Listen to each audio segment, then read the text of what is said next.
Welcome to The Explainer. Today we're diving into a genuinely fascinating architectural lecture.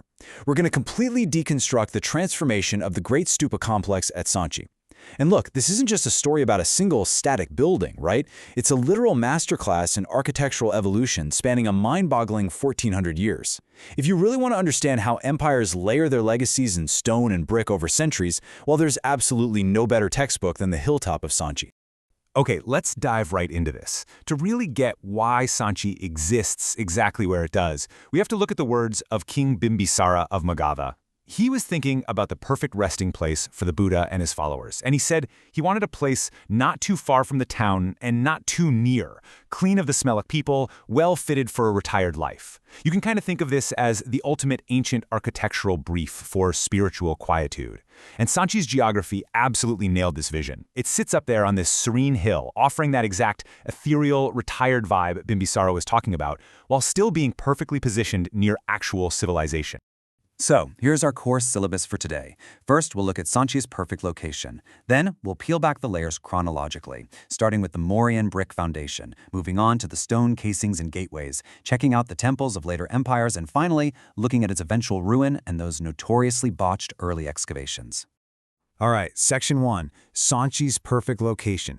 Because as we know, monumental architecture never just happens in a vacuum. It always starts with the perfect geographical and economic foundation. I really want you to anchor this number in your mind. 1,400. That's the sheer span of years over which Sanchi was continuously built, modified, and expanded. Starting way back in the 3rd century BCE, generation after generation, empire after empire just kept adding to this site. Eventually, it grew to encompass over 50 distinct monuments. It's just incredible to think about that kind of sustained construction. But you've got to wonder, how on earth could they afford to build non-stop for 14 centuries? Well, the secret lies just 11 kilometers away in the ancient, absolutely booming city of Vidisha. Vidisha sat right at the junction of the Bes and Betwa rivers. This connected these massive east-west trade routes coming from the seaports all the way to Pataliputra, along with major north-south routes. So Sanchi didn't exist in isolation. It was propped up by this incredibly wealthy trade network and surrounded by something like 145 ancient settlements. Basically, the deep pockets of Vidisha's merchants funded the peace and quiet of Sanchi. Moving on to Section 2, the Mauryan brick foundation. We're going to dig into the absolute earliest layer of this architectural marvel. Let's map out how this builds across the eras. We kick things off with the Mauryans in the 3rd century BCE. Then, from the 2nd century BCE to the 3rd century CE, the Shungas and Satavahanas make their mark. Fast forward a bit, and the Guptas expand the site between the 4th and 6th centuries. And finally, the Paramaras add their structures all the way up to the 12th century. So if you look at the Great Stupa today, you're not just looking at one building campaign. You're actually looking at a physical accumulation. It's honestly a lot like an architectural Russian nesting doll. Step 1 was Emperor Ashoka's original brick core, which, believe it or not, was only about half the size of what we see now. Then, Step 2, a later empire under Agnimitra comes in, encases that brick in this massive stone layer and adds the balustrades. Finally, Step 3, the Satavahanas show up and add those iconic carved gateways. Literally every successive empire used the previous one's work as their foundation. But let's back up a second. Why did the Mauryan Emperor Ashoka lay that very first brick foundation on this specific hill in the 3rd century BCE? I mean, the site has zero direct link to the historical Buddha himself. Well, it actually comes down to this really fascinating human anecdote. Back when Ashoka was still a prince and acting as viceroy of the region, he met his wife, Devi, in nearby Vidisha. Now, Devi was a local merchant's daughter and a super devout Buddhist, so it's highly likely that her deep personal connection to the region and her faith heavily influenced Ashoka's decision to choose this exact hilltop for his grand stupa and pillar. That brings us to Section 3, stone casings and gateways. Because for Sanchi to become the marvel it is today, it actually had to survive some very early and very violent destruction. So the really crucial point here is how the site adapted to that trauma.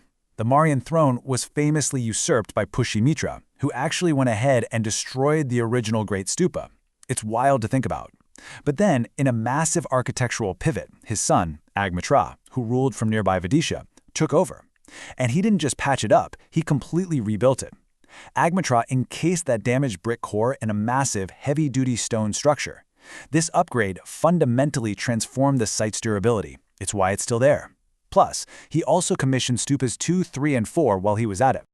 Now, here's something absolutely fascinating about the famous Satavahana gateways that were added a bit later. These massive, intricately carved stone monoliths, they were actually crafted by regional ivory workers. Just imagine that for a second. Taking the delicate, hyper-precise skills required for carving tiny pieces of ivory and scaling that up to translate onto massive blocks of stone. This was all done under the watchful eye of a foreman named Ananda around 25 CE. And pay attention to the theology here too. You will not find a physical, human depiction of the Buddha anywhere on these early gates. He's only represented symbolically, like as a footprint or a Bodhi tree woven into these beautifully complex Jataka tales and scenes of early Buddhist history. All right, let's roll into Section 4, Temples of Later Empires. This is where we see later dynasties introducing completely new typologies of buildings to the complex. So, jumping ahead to the 4th through 12th centuries, the Guptas and the Paramars really shift the architectural focus of Sanchi.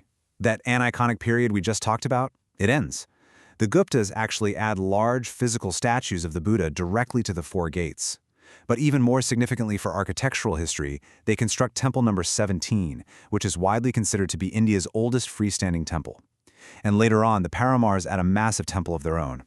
So what we're seeing is the complex evolving from a pure stupa site into this dynamic space that's actively experimenting with early freestanding temple architecture. Which brings us to our final chapter, Section 5, Ruin and Botched Excavations. We kind of have to shift the tone here.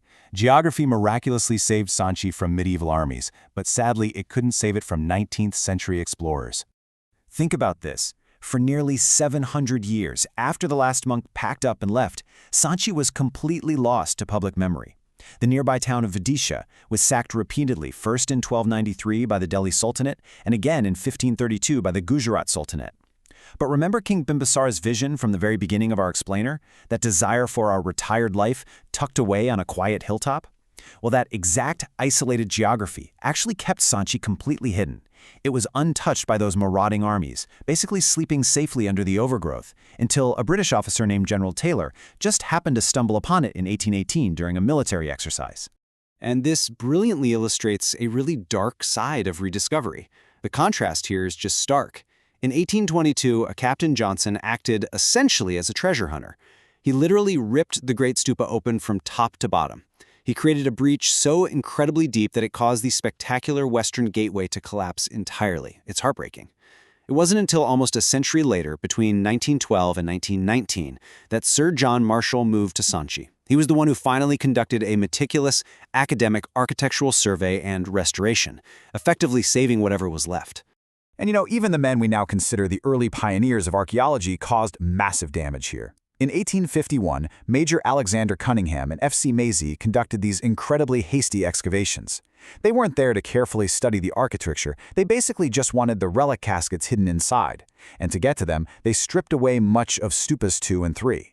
They further dismantled this incredible stone architecture long before any proper preservation standards even existed. So yes, Sanchi is an absolute marvel of 1,400 years of continuous architectural evolution. But here's what you really should take away from this explainer today. The story isn't over.